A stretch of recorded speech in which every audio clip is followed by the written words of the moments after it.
Thank you so much for having me.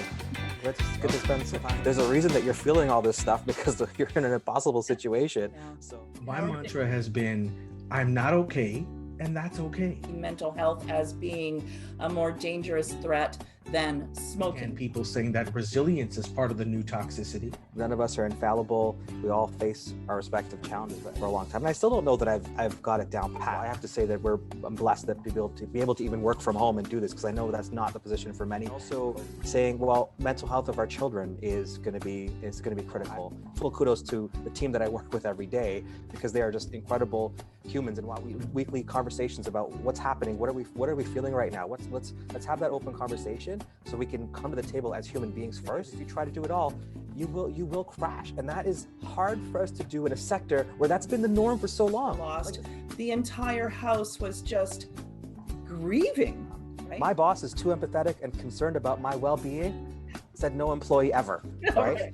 But a few months in was like, I can't do this. I need to talk to the people who give me strength, who support me unconditionally, who just, and I want to do that, and I want to be there for others if that's what we can do for each other. Like, you can be as resilient as you need to, but if you're experiencing racism, sexism, ableism, you're experiencing being overworked, exploited within your organization, then you can be as resilient as you need to be. Those are not situations that are going to be favorable to well-being. The three of us have held sessions at conferences about resilience and personal effectiveness, and then been alone in that room.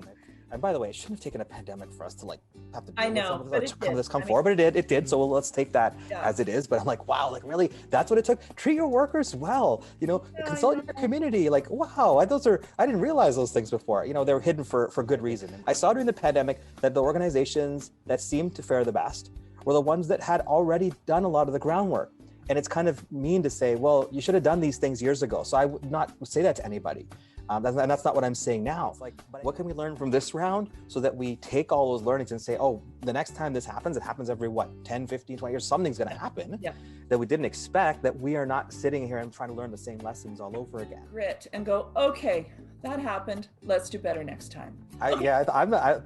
Paul's a real Star Wars fan up in here for sure. I would not have brought it up, cutting open the top. That's very creative. But it's, I guess the other question is that, why don't we have somewhere better we crawl into? But I guess if you have a tauntaun and a lightsaber, they actually did have a lightsaber at the time. I'm going to be, yes.